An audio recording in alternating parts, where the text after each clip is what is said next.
پیارے دوستو، غزوہ خیبر کے موقع پر ایک چرواہا حضور صلی اللہ علیہ وسلم کی خدمت میں حاضر ہوا۔ وہ چرواہا یہودیوں کی بکریاں چرا رہا تھا۔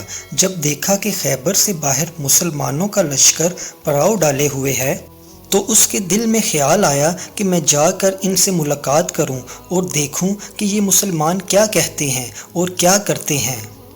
چنانچہ بکریاں چراتا ہوا مسلمانوں کے لشکر میں پہنچ گیا اور ان سے پوچھا، تمہارا سردار کہاں ہے؟ صحابہ کرام نے بتایا کہ ہمارے سردار حضور صلی اللہ علیہ وسلم اس خیمے کے اندر ہیں۔ پہلے تو اس چرواہے کو ان کی باتوں پر یقین نہیں آیا۔ اس نے سوچا کہ اتنے بڑے سردار ایک معمولی سے خیمے کے اندر کیسے بیٹھ سکتے ہیں۔ اس کے ذہن میں یہ بھی تھا کہ جب آپ اتنے بڑے بادشاہ ہیں تو بہت ہی شان و شوکت اور ٹھاٹ باٹ کے ساتھ رہتے ہوں گے، لیکن وہاں تو کھجور کے پتوں کی چٹائی سے بنا ہوا ایک خیمہ تھا۔ خیر، وہ چرواہا اس خیمے کے اندر آپ صلی اللہ علیہ وسلم سے ملاقات کے لیے داخل ہوا اور آپ صلی اللہ علیہ وسلم سے ملاقات کی اور پوچھا کہ آپ کیا پیغام لے کر آئے ہیں اور کس بات کی دعوت دیتے ہیں۔ حضور صلی اللہ علیہ وسلم نے اس کے سامنے اسلام اور ایمان کی دعوت رکھی اور اسلام کا پیغام دیا۔ اس نے پوچھا کہ اگر میں اسلام کی دعوت قبول کر لوں تو میرا کیا انجام ہوگا اور کیا رتبہ ہوگا۔ حضور صلی اللہ علیہ وسلم نے ارشاد فرمایا کہ اسلام لانے کے بعد تم ہمارے بھائی بن جاؤ گے اور ہم تمہیں گلے لگائیں گے۔ اس چرواہے نے کہا کہ آپ مجھ سے مذاق کر رہے ہیں، میں کہاں اور آپ کہاں؟ میں ایک معمولی سا چرواہا ہوں اور میں ایک سیاہ فام انسان ہوں، میرے بدن سے بدبو آ رہی ہے، ایسی حالت میں آپ مجھے کیسے گلے لگا سکتے ہیں؟ حضور صلی اللہ علیہ وسلم نے فرمایا کہ ہم تمہیں ضرور گلے لگائیں گے، تمہارے جسم کی سیاہی کو اللہ تعالیٰ مٹا دے گا اور اللہ تعالیٰ تمہارے جسم سے اٹھنے والی بدبو کو خوشبو سے تبدیل کر دے گا۔ یہ بات سن کر وہ فوراً مسلمان ہو گیا اور کلمہ شہادت پڑھ لیا۔ پھر حضور صلی اللہ علیہ وسلم سے پوچھا کہ یا رسول اللہ، میں کیا کروں؟ آپ صلی اللہ علیہ وسلم نے فرمایا کہ تم ایسے وقت پر ایمان لائے ہو کہ نہ تو اس وقت کسی نماز کا وقت ہے کہ تم سے نماز پڑھواؤں اور نہ ہی روزے کا زمانہ ہے کہ تم سے روزہ رکھواؤں، زکوٰۃ تم پر فرض نہیں ہے، اس وقت تو صرف ایک ہی عبادت ہو رہی ہے جو تلواروں کی چھاؤں میں انجام دی جاتی ہے، وہ ہے جہاد فی سبیل اللہ۔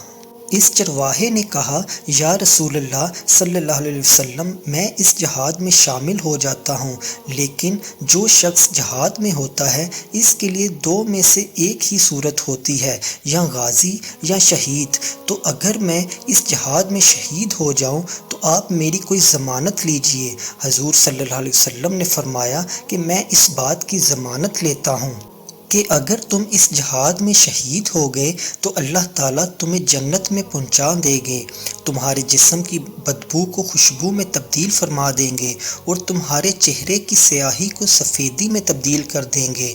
چونکہ وہ چرواہا یہودیوں کی بکریاں چراتا ہوا وہاں پہنچا تھا، اسی لیے حضور صلی اللہ علیہ وسلم نے فرمایا کہ تم یہودیوں کی جو بکریاں لے کر آئے ہو ان کو جا کر واپس کرو، اس لیے کہ یہ بکریاں تمہارے پاس امانت ہیں۔ اس بات سے یہ اندازہ لگائیں کہ جن لوگوں کے ساتھ جنگ ہو رہی ہے، جن کا محاصرہ کیا ہوا ہے، ان کا مال غنیمت ہے، لیکن چونکہ وہ چرواہا بکریاں معاہدے پر لے کر آیا تھا، اس لیے آپ نے حکم دیا کہ پہلے وہ بکریاں واپس کر کے آؤ، پھر آ کر جہاد میں شامل ہونا۔ چنانچہ اس چرواہے نے جا کر بکریاں واپس کیں اور واپس آ کر جہاد میں شامل ہوا اور شہید ہو گیا۔ جب جنگ ختم ہوئی تو حضور صلی اللہ علیہ وسلم لشکر کا جائزہ لینے لگے۔ ایک جگہ آپ نے دیکھا کہ صحابہ کرام کا مجمع اکٹھا ہے۔ جب آپ قریب پہنچے تو ان سے پوچھا کہ کیا بات ہے؟ صحابہ کرام نے فرمایا، جو لوگ جنگ میں شہید ہو گئے ہیں ان میں ایک آدمی ایسا بھی ہے جس کو ہم میں سے کوئی نہیں جانتا۔ آپ صلی اللہ علیہ وسلم نے فرمایا کہ مجھے دکھاؤ۔ جب آپ نے دیکھا تو آپ صلی اللہ علیہ وسلم نے فرمایا، تم اس شخص کو نہیں پہچانتے مگر میں اس شخص کو پہچانتا ہوں، یہ چرواہا ہے اور یہ وہ عجیب و غریب بندہ ہے جس نے اللہ کی راہ میں ایک بھی سجدہ نہیں کیا، اور میں اس بات کی گواہی دیتا ہوں کو سیدھا جنت الفردوس میں پہنچا دیا ہے، اور میری آنکھیں دیکھ رہی ہیں کہ ملائکہ اس کو غسل دے رہے ہیں اور اس کی سیاہی سفیدی میں تبدیل ہو گئی ہے اور اس کی بدبو خوشبو سے بدل گئی ہے۔ اس واقعہ سے ہمیں یہ سبق ملتا ہے کہ اگر کچھ عرصہ پہلے اس چرواہے کو موت آ جاتی تو سیدھا جہنم میں چلا جاتا، اور اب اس حالت میں موت آئی ہے کہ ایمان لا چکا ہے اور سرکار دو عالم صلی اللہ علیہ وسلم کا غلام بن چکا ہے، تو اب اللہ تعالیٰ نے اتنا بڑا انقلاب پیدا فرما دیا۔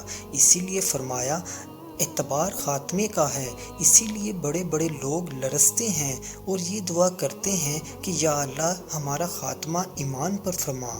پیارے دوستو، میری یہ دعا ہے کہ اللہ تعالی ہم سب کو اس سے سبق حاصل کر اس پر عمل کرنے کی توفیق عطا فرمائے، آمین۔